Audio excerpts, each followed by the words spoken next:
Hello everyone, nandito tayo sa Ralph Sports Equipment at kung saan titingnan natin mga sports equipment. At syempre, kakatapos lang ng holiday season, ang Noche Buena at Medianoche, para bumalik ang ating alindog, ang perfect shape. Sama ka sa biyahe ko. Hello everyone, nandito tayo sa Ralph Sports Equipment at syempre titingnan natin kung ano yung mga equipment or mga supply na pwedeng mabili sa kanila. At kasama natin ang pinakapoging representative, si Sir Jeff. Ayun. Sir Jeff, ayun. Kasi nandito tayo sa mga sports equipment. Ano po pala yung mga i-recommend nyo para sa ating mga viewers na ayun, bumalik sa kanilang shape or yung kanilang katawan, sir? Meron tayong mga boxing gloves eh. Boxing gloves, sir? Sir, sa mga ganito, sir, unisex po ba yan? Or unisex. Ano siya? Unisex. Meron tayo ganito. Yung pro sports, yung ganyan. Malakas na makapagpapawis ang boxing eh. Nice. Ito yung ito yung 1,495. Sinesell namin ng 1,100. 1,100 ngayon, sir, na January. Tapos meron din tayong Hayabusa, Venom, Twins meron din. Meron din tayo Twins. Sir, okay lang yan sa mga pang-beginner, yung mga ganito, sir? Ito kasi pang pro na. Pang pro na. Pang beginner ito. Yan. Sir, ayun, baka may magtanong, ano palang pinagkaiba ng professional at sa mga beginner, sir, sa gloves? Yung siya, sir, ito leather. Ito synthetic. Tapos okay. yung niya, depende sa weight. 12 ounce, gano'n. 10 ounce meron.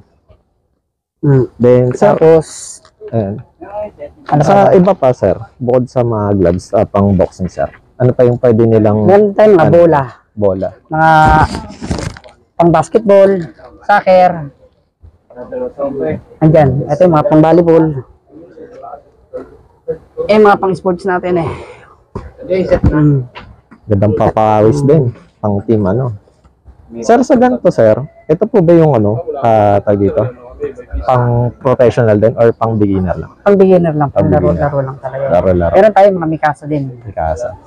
Yung mga ganyan, Mikasa. May iba-ibang model yan eh. Tapos iba-iba yung price.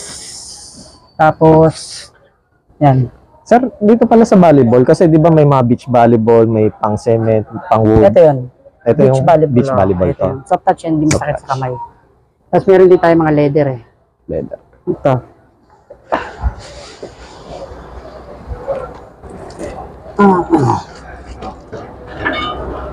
Yung katulad nito, synthetic leather yan, indoor-outdoor. Parang Indoor-outdoor. katulad na rin sa Mikasa. Mikasa.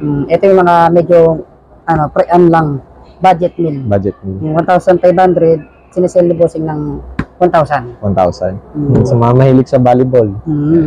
Tapos meron din tayong mga soccer ball, basketball, yan. Yung mga meron din tayong mga spalding. Sir, sa ganito? Yan, sinesell namin ng 1,000. 1,000. Nakasale sila from 1,095. Tapos yung mga naghahanap ng molten, meron din tayo. Molten. Laging hinahanap to. Sinesell namin to ng 2,500. 2,500. Indoor-outdoor siya. Indoor-out. Tapos, yan. Sir, bukod pala sa volleyball, boxing, tsaka basketball, ano pa, sir, yung ideal na para bumalik physically fit sila, sir? Meron tayo mga ganito, spinning bike. Katulad nito, ang heavy duty. Sir, sa ganito, sir, Ganyan. ano siya? Nilalagay na to sa gym pwede na siyang ilagay sa gym.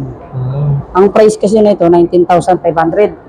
Pero sinisell ni bossing ng hanggang 16, pinaka last price. 16 last price. Negotiate ba naman yung mga price niyan eh. Sir, sa ganito po ba is kailangan ng dekuryente or... Hindi na siya kailangan. Okay. Ano lang siya, battery operated lang sa timer niya. Timer. Tapos meron din tayo mas murang ganito na version nun. Pambahay lang. Yung kasi, pwede mo na ilagay sa gym. Yung ganito, pambahay lang. 10 kilo yung flywheel niya. Ito naman, sinesell namin ng 9,000. 9,000. Sir, sa mga ganito po pala, ano pala yung weight limit po pala?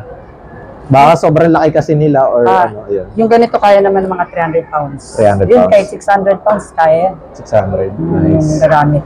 Pero wala naman, maabot ng gano'n eh. Ayun nga. Hindi, para lang rin, may idea sila. Yan. Tapos yun, tapos meron tayo mga treadmill, yung mga ganito. Ito, sinisell natin, 30,000. 30,000, sir. Automatic incline na. Yan. Yan yung mga bibibilis mo kapag papayat. Spinning bike, treadmill, yan, boxing. So, regarding po Punching pala bag. sa mga equipment, sir, ano po pala yung mga, nyo, sir, tawag dito, yung, kumbaga, replacement or parang warranty nyo sa mga ganyan, sir? Sa mga ganito kasi sir, sa mga spinning bike, katulad ng spinning bike, meron tong warranty 6 months. 6 months. Mga warranty. Dito naman kasi sa mga punching bag, wala siyang warranty, kasi Warranty. sinusuntok siya eh. Ayun nga eh. Baka sobrang lakas. Wala pa pang one day. Sa mga treadmill naman, 1 year warranty to. Kaya warranty. Kahit tapos na yung warranty niya, Pwede pa rin. sir. service pa rin kami. Sa service. Basta tawag lang sa store. Yeah. Sir, ayun pala, Sir Jeff, ano po pala yung mga mode of payment ka, sir? Meron tayo GCash, tapos meron din card. Pwede rin Cash card. Cash Then, payment. then, sir, ano pala yung mga opening and closing nyo, sir, ngayong 2024? Ngayon kasi nagano yung mall hanggang 10. 10 to 9. 10 to 9. Open yung store. Then, Sir Jeff, please invite sa ating mga viewers, sir. I love, kung may magawi man kayo dito sa Green Hills, nandito sa Ralph Sports, second floor, Likod ng Kingdom, B-Mall. Green Hills San Juan. Thank you so much, Sir Jeff, ayun, sa inyong pag-tour. Ayun. Kung sakali nabitin kayo, mag-inquire na lang kayo directly sa kanila. Ilalagay ko na lang yung contact number or yung details sa kanila. Ayun. Thank you. Thank you.